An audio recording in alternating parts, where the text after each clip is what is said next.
Subscribe करें बालाजी सिलाई centre को और बेल आइकन दबाएं लेटेस्ट अपडेट के लिए। नमस्कार, बालाजी सिलाई सेंटर में आज आपका स्वागत है। आज मैं आपको जेंट्स शर्ट से नाप लेना सिखाऊंगी। देखिए, मेरे पास कमेंट्स आया था कि शर्ट का नाप लेना आता नहीं है हमें, तो आप सिखाइए। तो इसलिए देखिए, मैंने कटिंग और सिलाई दोनों डाल दी है, आप देखिएगा। और आज मैं आपको नाप लेना सिखा रही हूँ। अगर आपके पास किसी की भी कमीज होगी तो आप उसी मेथड से जो मैंने डाला हुआ है कटिंग में और सिलाई में, आप शर्ट तैयार कर सकते हैं। तो देखिए, ये हमने शर्ट ली हुई है। इसके लिए हमें कैसे नाप लेना है वो देखिए। जब हमारे पास शर्ट होगी तो हम इसकी 10 चीज नापेंगे और वो 10 चीज से हम बिना नाप के ही शर्ट तैयार कर देंगे। किसी की हमें नाप लेने की जरूरत नहीं पड़ेगी। तो देखिए, वो 10 चीज कौन कौन सी है वो मैं बता देती हूँ अब आपको। सबसे पहले लंबाई है, तीरा है, छाती है, कमर है, बाजू की लंबाई है, बाजू की चौड़ाई है, कॉलर की लंबाई है, कॉलर की चौड़ाई है, कफ की लंबाई है और कफ की चौड़ाई है। ये हमारे पास 10 चीज होंगे। तो 10 चीज होने से हम कटिंग करके और शर्ट तैयार कर देंगे। देखिए, इस तरीके से जो शर्ट है उसको आपने जमीन पे इस तरीके से बिल्कुल बिछा देनी है। अब क्या करना है, हमने नीचे से सिलाई को इस तरीके से आपने खींचना है और खींचते हुए ऊपर इस तरीके से। देखिए, अब इसकी हमने सबसे पहले लंबाई देखनी है, लंबाई कितनी है। तो आपने क्या करना है, इस कोने से और ऊपर इस कोने तक आपने इस तरीके से इंच टेप ऐसे तिरछा रखना है इस तरीके से, क्योंकि हम सीधा नहीं रख सकते, क्योंकि देखिए यहाँ से हमारी गुलाई होती है। इसलिए हमने क्या करना है, इस कोने से इस कोने तक इस तरीके से तिरछा रखना है। तो देखिए, हमारी जो लंबाई है वो 30 इंच की है। लंबाई का हमें पता लग गया है। ये देखिए, लंबाई में कभी भी मार्जिन नहीं डालना।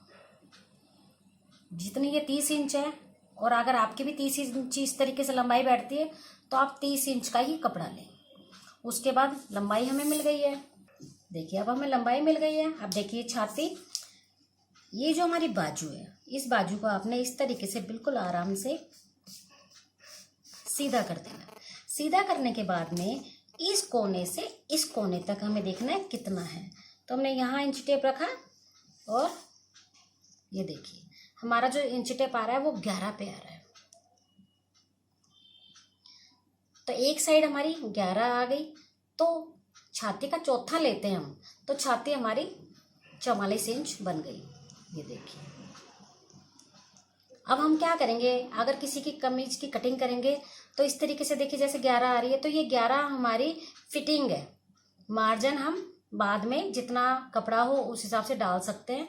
2 इंच, 1 इंच, 1.5 इंच जो भी मार्जिन डाल सकते हैं, वो इसके अलावा डलेगा, क्योंकि हमने कमीज को देखो सीधा किया हुआ है बिल्कुल। इसका जो मार्जिन है वो अंदर की तरफ है। तो इस तरीके से ये 11 आ गया, प्लस इसमें मार्जिन डाल दें। अब छाती भी मैंने इसको आपको बता दिया। अब उसके बाद आपने क्या करना है, अब देखना आपने कमर किस हिसाब से देखनी है। इस बगल से और यहाँ तक हमें सबसे पहले लंबाई को नापना है। ये देखिए, ये लंबाई है 17 इंच।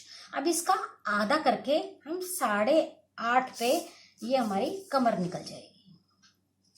तो देखिए, कमर कितनी बन रही है हमारी, कमर है हमारी 10.5, 1/10.5।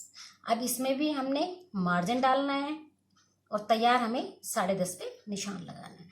ये देखिए, ये 10.5 पे आ रही है। तो लंबाई भी मिल गई हमें, छाती भी मिल गई और कमर भी मिल गई। तीरा हम बैक साइड से लेंगे। ये देखिए, अब इसी कमीज को आपने बैक साइड पे इस तरीके से ऐसे रख देना है। अब देखिए, तीरा हम किस हिसाब से लेंगे, बाजू के इस कोने से इस कोने तक। यहाँ से हमने इंच टेप रखा और ये देखिए, ये देखिए तीरा, ये आ रहा है हमारा 18 इंच पे। इसी तरीके से आप भी अपने शर्ट की तीरा नापे बाजू से बाजू तक। तो ये 18 तीरा आ रहा है। तो आपने क्या करना है, तीरे का आधा करके उसमें प्लस आधा इंच मार्जिन का डाल दें। जैसे ये 18 है, 18 का आधा हो गया 9। इस तरीके से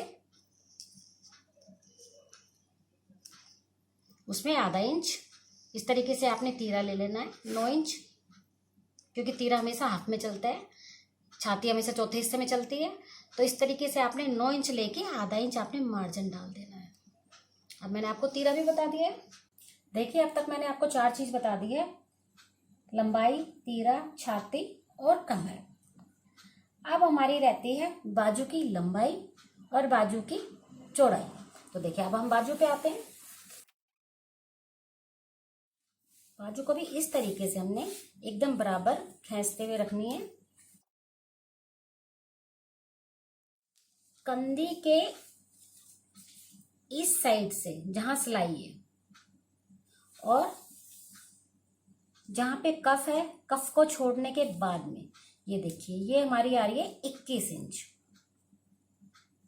कफ हमेशा हम बाद में लगाते हैं, बाद में हम लंबाई में जोड़ते हैं, उससे पहले हम बाजू की लंबाई की कटिंग करते हैं। तो देखिए ये 21 इंच आ रही है। आपने बाजू के अंदर लंबाई में 1 इंच मार्जिन लेना है, क्योंकि देखिए जब हम कफ के साथ जोड़ेंगे तो आधा इंच हमारा इधर चला जाएगा और आधा इंच हमारी कंधी के साथ जुड़ जाएगा। तो बाजू में हमें 1 इंच प्लस करना है।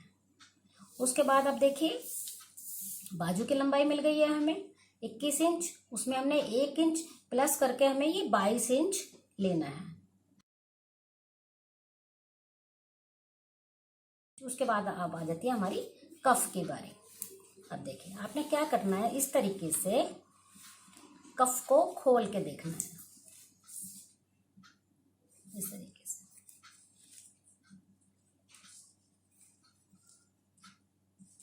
ये देखिए ये आ रहा है हमारा 9 इंच।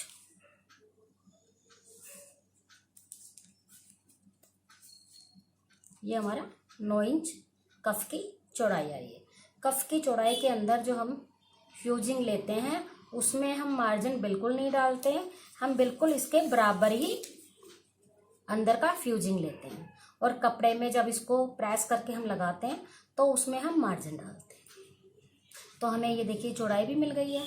अब हमें लंबाई देखनी है। आपने देखना कि आपका जो कफ है वो कितने इंच लंबाई का है।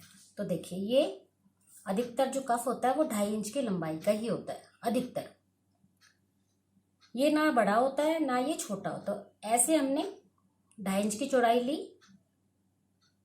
फ्यूजिंग को उसमें हमने मार्जिन कुछ नहीं डाला, और ऐसे हमने इसकी जो लंबाई है वो 9 इंच की है। आती है हमारी कॉलर की बारी। तो कॉलर हम किस तरीके से नापेंगे, ये देखिए आपने इस तरीके से बिल्कुल कॉलर को सीधा कर देना है। और सीधा करने के बाद में आपने क्या करना है, इस कोने से इस कोने तक देखना है।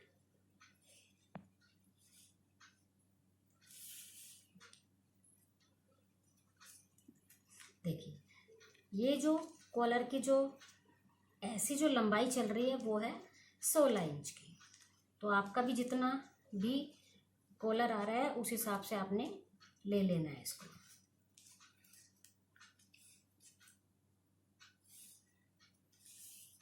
ये देखिए 16 इंच की। उसके बाद आपने क्या करना है, इसकी ये वाली चौड़ाई हमने इस तरीके से देखना है, ये 3 इंच पे है। तो जो अंदर की पेस्टिंग होगी वो हमने इस तरीके से 3 इंच की लेनी है, और जो ऐसे जो लंबाई होगी वो 16 इंच की लेनी है। तो मैंने देखिए आपको कॉलर का भी बता दिया है। अब ये जब आपके पास नाप होगा तो आप जो मैंने कटिंग बताई हुई है उस कटिंग के हिसाब से आप शर्ट की कटिंग करके और सिल लेंगे। अब देखिए मैंने आपको ये 10 चीज बता दी है। अब आप इसको देखिए, कटिंग करिए और सिलिए।